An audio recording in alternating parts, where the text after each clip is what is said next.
అని నేను అడుగుతున్నా ఇవాళ నువ్వు నీ కుటుంబము నీ కొడుకు నీ బిడ్డ నీ అల్లుడు నీ సుట్టపల్ల కోసమే తెలంగాణ రాష్ట్రం వచ్చిందా లేకపోతే ఈ ఆదివాసి బిడ్డల కోసం ఈ బలైన వర్గాల కోసం తెలంగాణ రాష్ట్రం సోనియమ్మ ఇచ్చిందా అని చెప్పి నేను సూటిగా ప్రశ్నిస్తున్నా ఇవాళ ఈ వేదిక మీద నుంచి సూటిగా టిఆర్ఎస్ నాయకులకు నేను చెప్పదలుచుకున్న తెలంగాణ ప్రజలు 10 సంవత్సరాల మీ దుర్గమార్గమైన పాలనను ఈ తెలంగాణ రాష్ట్రాన్ని చెరుకు తోటల్లో అడవి పందులు ఏ విధంగా అయితే విధ్వంసం చేస్తాయో ఈ తెలంగాణ రాష్ట్రం మీద మీరు మీ కుటుంబ సభ్యులు మీ పార్టీలు పడి దోసుక తిని కొల్లగొట్టి విధ్వంసం చేసి ఈ తెలంగాణ రాష్ట్రాన్ని విధ్వంస రాష్ట్రంగా మాకు అప్పజెప్పినారు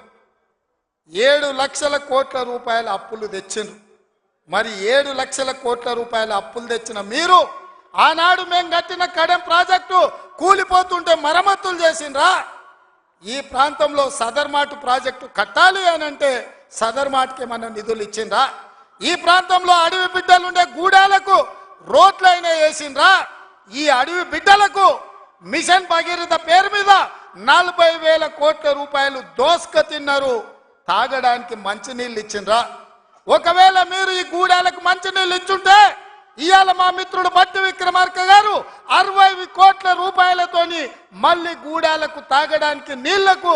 నిధులు ఇవ్వాల్సిన పరిస్థితి ఎందుకు వచ్చింది అని చెప్పి నేను ఆ సన్నాసిని నేను అడుగుతున్నా నిజంగా నేను అభివృద్ధి చేస్తే నాగోబా గుడికి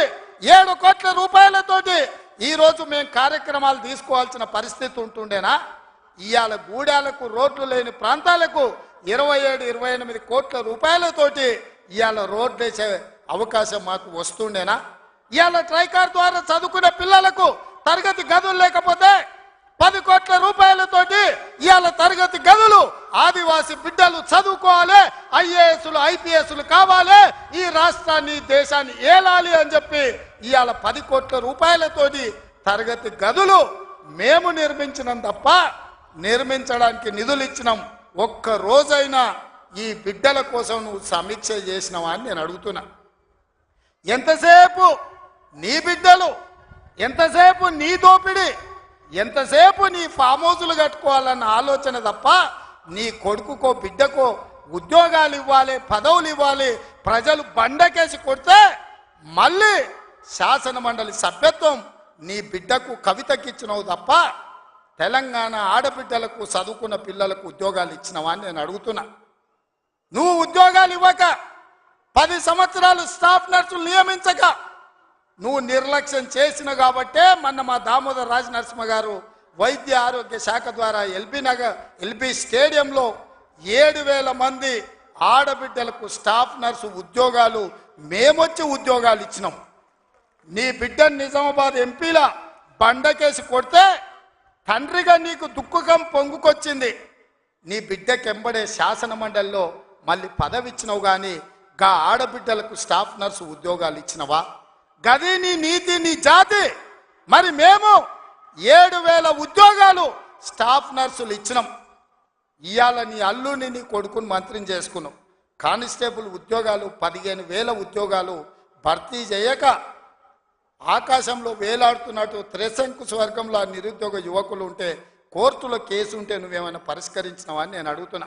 అందుకే మేము వచ్చిన ఎంబడే హోంశాఖ నా దగ్గరనే ఉంది డీజీపీని ఇతర అధికారులను పిలిచి సమీక్షించి వేలాది మంది నిరుద్యోగ యువకులు ఈ రోజు నిరుద్యోగులుగా అమీర్పేటలోనో లేకపోతే అశోక్ నగర్ చౌరస్తాల్లో దిల్సు నగర్ చౌరస్తాల్లో ఇంటికెళ్ళి తల్లిదండ్రులకు మొహం చూయించుకోలేక నిస్సారంగా జీవితం గడుపుతున్నారు వాళ్ళకు ఉద్యోగాలు ఇవ్వాలని కోర్టుల్లో ఉన్న కేసులను ఇవాళ త్వరితగతిన పరిష్కరించాలని ప్రయత్నం చేసినాం నువ్వు ఎంత అడ్డం పడ్డా నువ్వు ఎంత గగ్గోలు పెట్టినా బిల్లా రంగాలు మమ్మల్ని ఎన్ని శాపనార్థాలు పెట్టినా 15 రోజుల్లో 15,000 కానిస్టేబుల్ పోస్టులు భర్తీ చేసే బాధ్యత 15 రోజుల్లో 15,000 కానిస్టేబుల్ పోస్టులు భర్తీ చేసే బాధ్యత మా మంత్రివర్గం తీసుకుంటుంది మాది బాధ్యత అని చెప్పి నేను ఈ వేదిక మీద నుంచి మాట ఇస్తున్న మిత్రులారా, ఈరోజు తెలంగాణ సమాజం ఆలోచన చెయ్యండి. ఈ తెలంగాణ రాష్ట్రం ఎవరి చేతిలో భద్రంగా ఉంటుంది? ఈ తెలంగాణ రాష్ట్రం త్యాగాల పునాదుల మీద ఏర్పడ్డ ఈ రాష్ట్రం ఎవరు భద్రంగా కాపలా కాస్తారు? ఎవరు భద్రంగా ఈ రాష్ట్రాన్ని అభివృద్ధి పదం వైపు నడిపిస్తారో మీరు ఆలోచన చెయ్యండి. మేము వచ్చే 60 రోజులు కానే లేదు, 2 నెలలు ఇంకా పూర్తి కాలే. 7 తారీఖు వస్తే 2 నెలలు,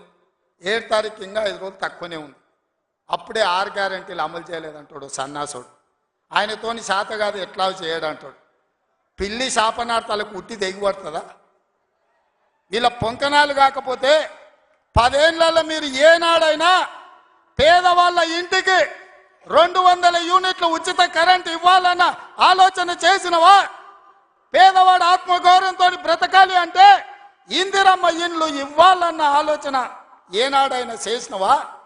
ఆరోగ్యశ్రీ పథకాన్ని నిర్వీర్యం చేసినావు. 10 లక్షల రూపాయలు వాళ్ళకి ఇన్సూరెన్స్ ఇవ్వాలన్న ఆలోచన ఏనాడైనా చేసినవా? ఇవాళ అందుకే ఆడబిడ్డల్ని ఆదుకోవడానికి 500 రూపాయలకు సిలిండర్ ఇచ్చి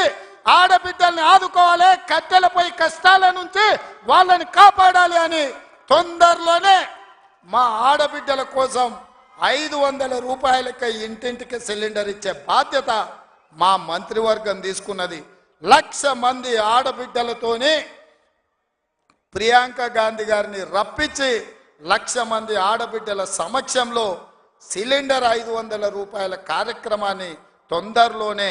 మీ ప్రభుత్వం మన ప్రభుత్వం తీసుకోబోతుంది అని చెప్పి మా మిత్రులందరికీ నేను చెప్పదలుచుకున్నా. అదేవిధంగా మిత్రులారా, ఇంటికి ఉచిత కరెంటు 200 యూనిట్ల వరకు ఇస్తామని